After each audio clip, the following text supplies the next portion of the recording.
सभी दोस्तों को नमस्कार। स्वागत करता हूं आपका अपने इस चैनल गॉड ऑनलाइन क्लासेस में। दोस्तों, जैसा कि हम उत्तराखंड लोक सेवा आयोग के अंतर्गत उत्तराखंड समूह गौ भर्ती के अंतर्गत दोस्तों पटवारी लेखपाल भर्ती, पुलिस कांस्टेबल भर्ती, उत्तराखंड वन आरक्षी भर्ती और अन्य भर्तियों की तैयारी कर रहे हैं दोस्तों।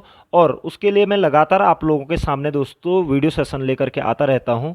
यहाँ पर हमें जैसा कि पता है कि उत्तराखंड लोक सेवा आयोग जो कि सामान्य समूह गौ की जो भर्ती कर रहा है, इसमें सभी परीक्षाओं का पैटर्न एक जैसा होने वाला है, क्योंकि ये 40-40-20 के फॉर्मेट में है दोस्तों। ये हर वीडियो में मैं आप लोगों को समझा रहा हूँ कि 40 नंबर का आपका सामाजिक अध्ययन होगा, 40 नंबर का आपका उत्तराखंड होगा और 20 नंबर की आपकी क्या होगी, हिंदी होगी। तो हिंदी के ऊपर भी मैं आप लोगों के साथ कंटिन्यू वीडियो बनाते हुए चल रहा हूं दोस्तों। और सामाजिक अध्ययन यानी कि जो जीएस वाला जो पोर्शन है वो 40 नंबर का है, इसकी लगातार वीडियो आप लोगों के सामने आ रही है, ठीक है। और 40 नंबर का है इसलिए इंपॉर्टेंट है, और इसकी वीडियो लगातार 6 वीडियो मैं इससे पूर्व में बना चुका हूं दोस्तों। ये 7वीं वीडियो है मेरी, ठीक है। अगर आपने उन पूर्व की वीडियो का अवलोकन नहीं किया है तो आप डिस्क्रिप्शन बॉक्स में जा करके हिंदी और सामाजिक अध्ययन की दोनों की वीडियो देख सकते हैं, या फिर चैनल पेज पर जा करके दोस्तों आप इसका जो प्लेलिस्ट वाला ऑप्शन होता है वहां पर जाकर आप देख सकते हैं दोस्तों।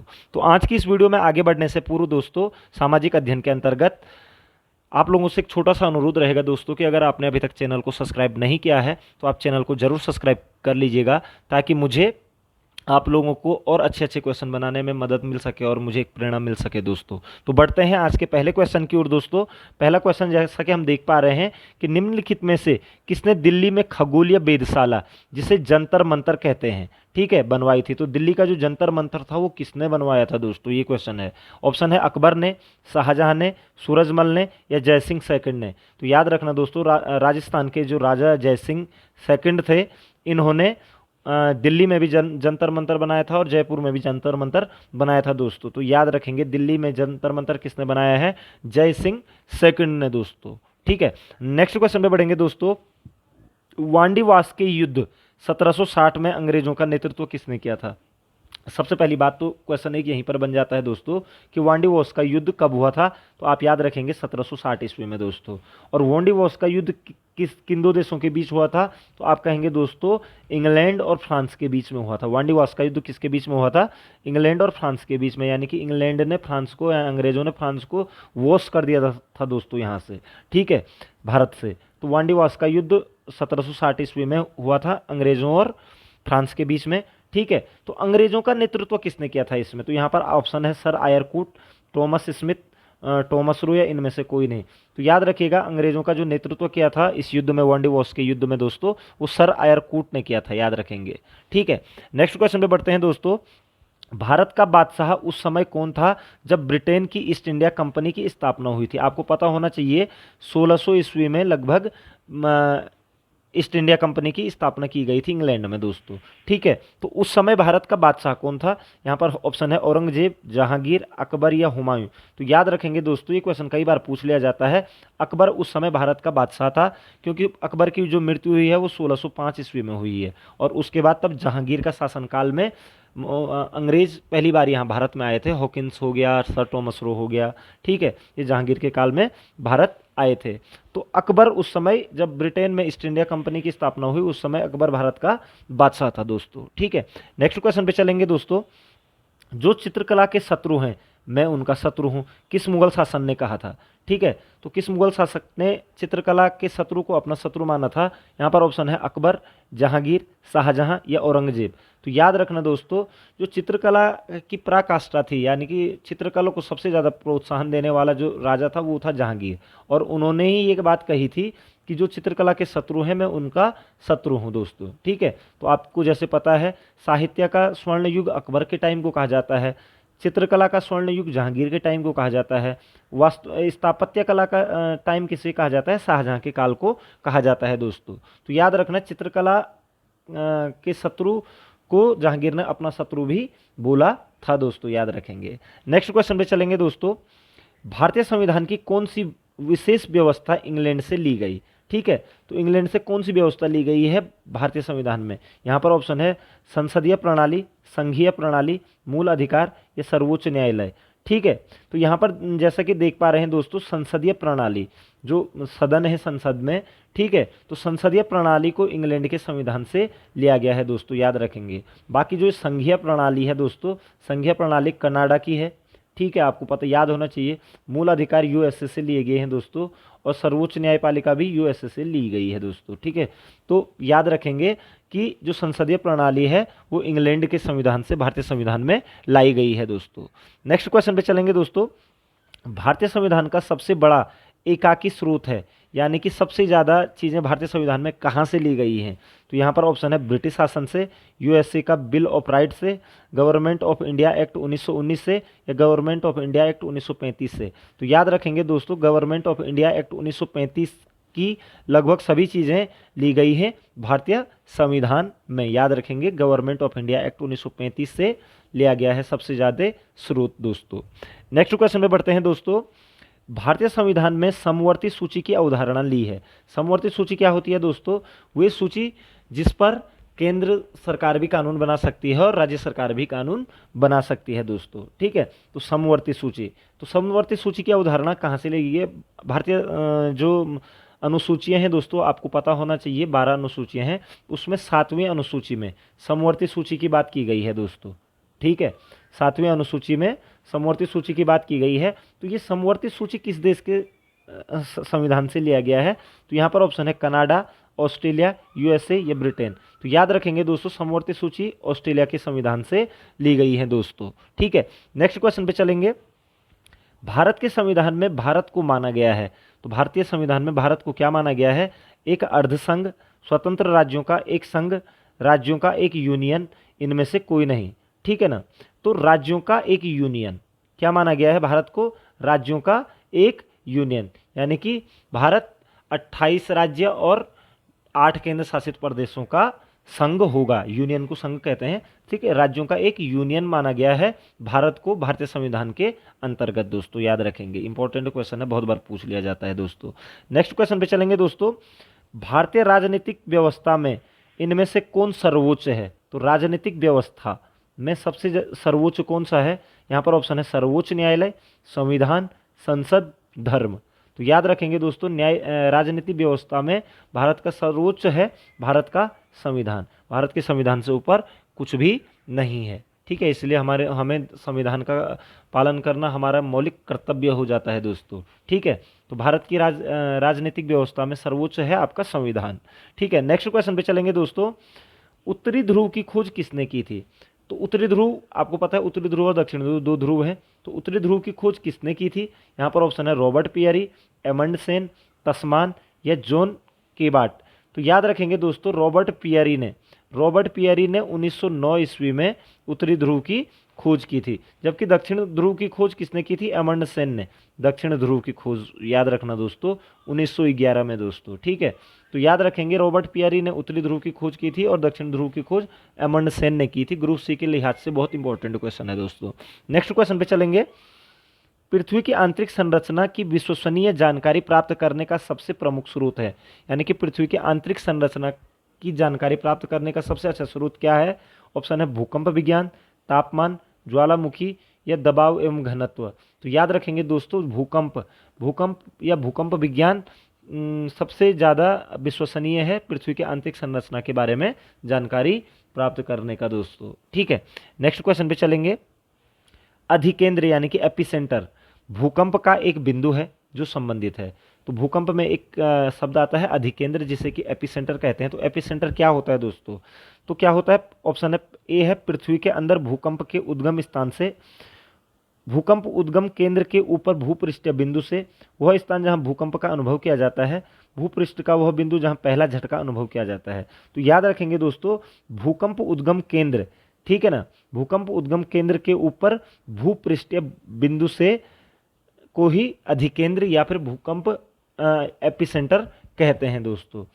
भूकंप उद्गम केंद्र जहाँ यानी कि जहाँ पर भूकंप की उत्पत्ति हुई उसके ऊपर भूपृष्ठ बिंदु को, ठीक है, क्या कहा जाता है? अधिकेंद्र या फिर एपिसेंटर कहा जाता है दोस्तों।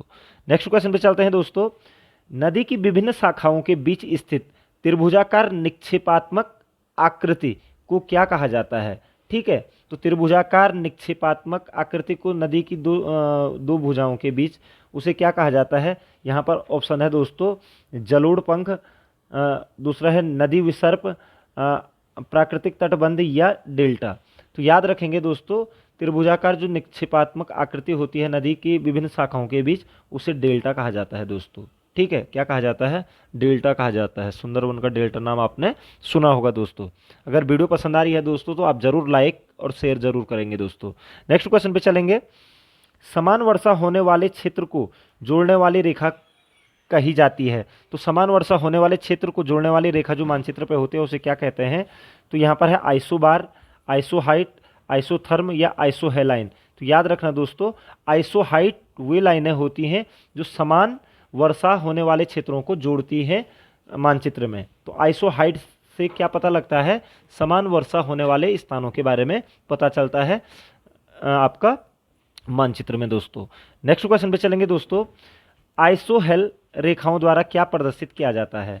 तो आइसोहेल रेखाएं जो मानचित्र पे होती हैं उनसे क्या प्रदर्शित किया जाता है? यहाँ पर ऑप्शन है समान वर्षा, समान ऊंचाई, समान धूप या समान हिमपात। तो याद रखेंगे जो समान धूप वाले स्थान होते हैं उन्हें आइसोहेल कहा जाता है दोस्तों मानचित्र में। ठीक है, समान धूप वाले स्थानों को दर्शाने वाली रेखाएं आइसोहेल के नाम से जानी जाती हैं दोस्तों।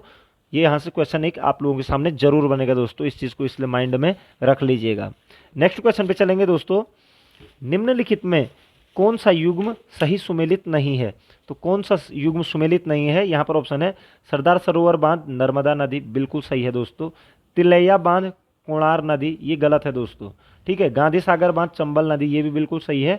नागार्जुन बांध कृष्णा नदी पर है, ये भी बिल्कुल सही है दोस्तों। तो यहाँ पर ऑप्शन है कि सुमेलित नहीं है, तो ये हमारा आंसर बनेगा।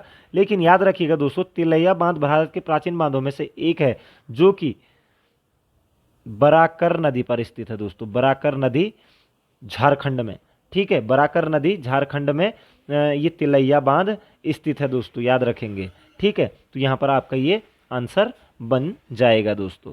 नेक्स्ट क्वेश्चन पे चलेंगे दोस्तों। भारतीय मानसून का वर्णन सबसे पहले किस अरब विद्वान द्वारा किया गया?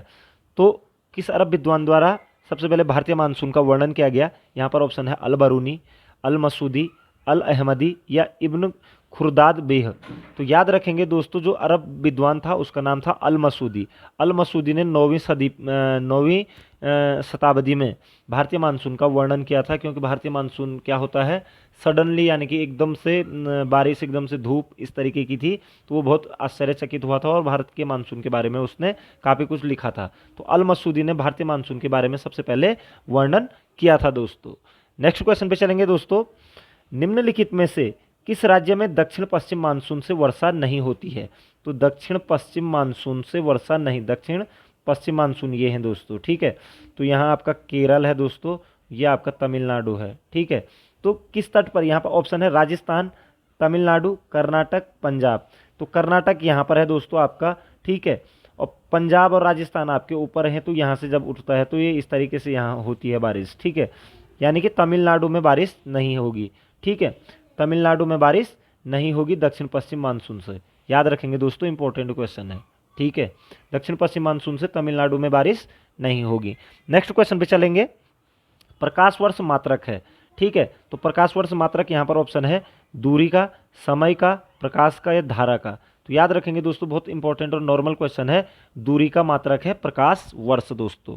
ठीक है, प्रकाश वर्ष दो खगोलीय पिंडों के बीच की दूरी को मापने के लिए प्रकाश वर्ष का यूज किया जाता है दोस्तों। तो बड़ी दूरियों को नापने के लिए, और जबकि दूरी का सबसे बड़ा मात्रक क्या है? पारसेक है दोस्तों, पारसेक।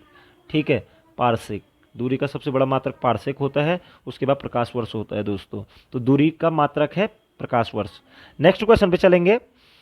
ल्यूमेन किसका मात्रक है? अब यहाँ पर साइंस के कुछ क्वेश्चन आ रहे हैं दोस्तों और इंपॉर्टेंट क्वेश्चन है। ल्यूमेन किसका मात्रक है? तो यहाँ पर ऑप्शन है ज्योति तीव्रता का, ज्योति फ्लक्स का या उपरोक्त दोनों का। तो याद रखेंगे दोस्तों ल्यूमेन जो मात्रक है वो ज्योति फ्लक्स का है। ठीक है, ज्योति फ्लक्स का। जबकि ज्योति तीव्रता का मात्रक जो होता है वो होता है कैंडेला, कैंडेला दोस्तों, याद रखना। ज्योति तीव्रता का मात्रक कैंडेला होता है और ज्योति फ्लक्स का मात्रक ल्यूमेन होता है दोस्तों, याद रखेंगे। यहाँ पर आपका ज्योति फ्लक्स आंसर हो जाएगा दोस्तों। नेक्स्ट क्वेश्चन पे चलते हैं। हाइड्रोजन बम आधारित रिएक्टर बनाया था। ठीक है, तो किस आधार पर बनाया था हाइड्रोजन? नाभिकीय संलयन पर, नाभिकीय विखंडन पर, रेडियो एक्टिव विखंडन पर, उपरोक्त सभी पर। तो हाइड्रोजन बम जो आधारित रिएक्टर होता है दोस्तों, वो आपका नाभिकीय संलयन पर काम करता है दोस्तों, याद रखेंगे।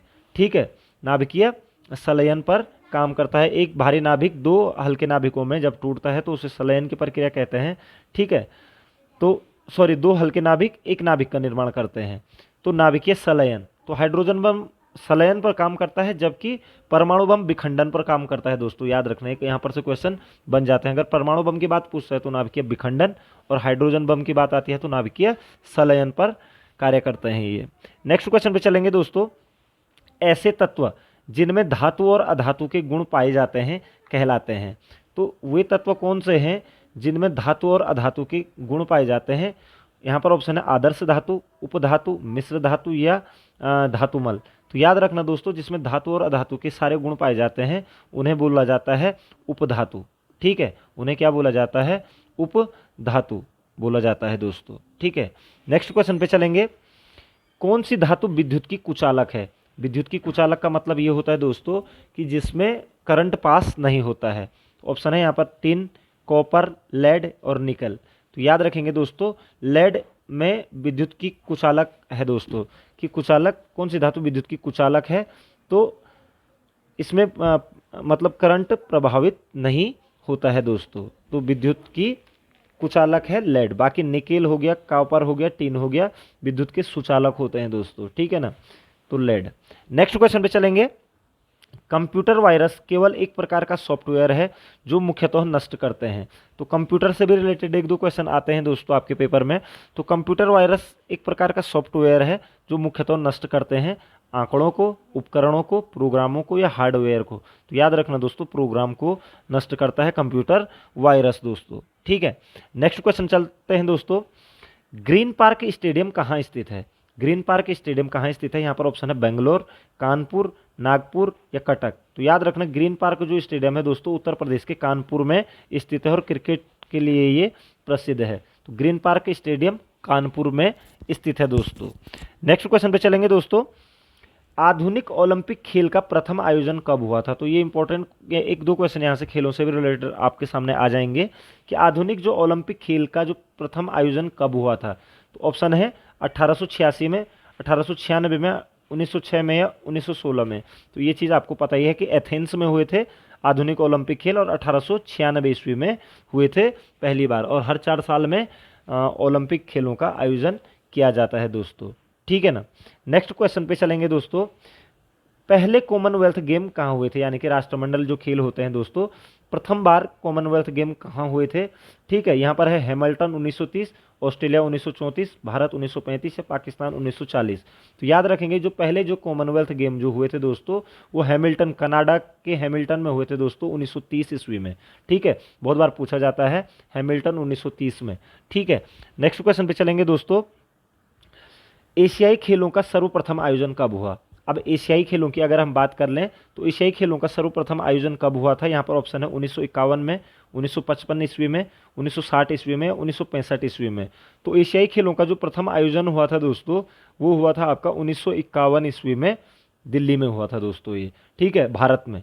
ठीक है, एशियाई खेल, प्रथम एशियाई खेल भारत में हुए थे। ठीक है, 1951 ईस्वी में दोस्तों, याद रखेंगे। नेक्स्ट क्वेश्चन पे चलेंगे दोस्तों। अंतर्राष्ट्रीय खेल संस्था फीफा का संबंध किस खेल गतिविधि से है? ठीक है, तो फीफा का संबंध किस खेल गतिविधि से है? यहाँ पर ऑप्शन है हॉकी, फुटबॉल, शतरंज, क्रिकेट। तो जो फीफा एक संस्था है दोस्तों वो है आपकी फुटबॉल की। ठीक है, और ज्यूरिख स्विट्जरलैंड में इसका मुख्यालय है, ज्यूरिख में दोस्तों, याद रखेंगे। ठीक है, स्विट्जरलैंड के ज्यूरिख में फीफा का मुख्यालय भी है दोस्तों। तो फुटबॉल से संबंधित है। ठीक है, federation of international football association इसका फुल फॉर्म होता है। तो फुटबॉल से संबंधित संस्था है फीफा, जैसे आईसीसी आपका क्रिकेट से संबंधित है दोस्तों। नेक्स्ट क्वेश्चन पे चलेंगे। अंतर्राष्ट्रीय ओलंपिक संस्था का मुख्यालय कहाँ है?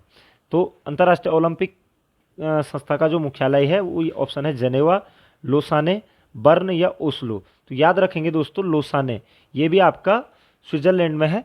ठीक है, और लोसाने में अंतर्राष्ट्रीय ओलंपिक संस्था का क्या है?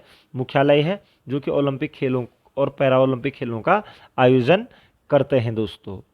तो आई होप दोस्तों आपको ये वीडियो पसंद आई होगी। इसमें सभी विषयों को मैंने टच करने की कोशिश की है और आगे भी मैं इस तरीके के क्वेश्चन सीरीज आप लोगों के सामने लेकर के आऊँगा जो कि आप लोगों को एक मार्ग प्रदर्शित करेगा और आप लोगों की जो तैयारी हो रही है उसमें और ज़्यादा आप डीप घुसेंगे ताकि आप विभिन्न पक्षों को पढ़ सकें दोस्तों।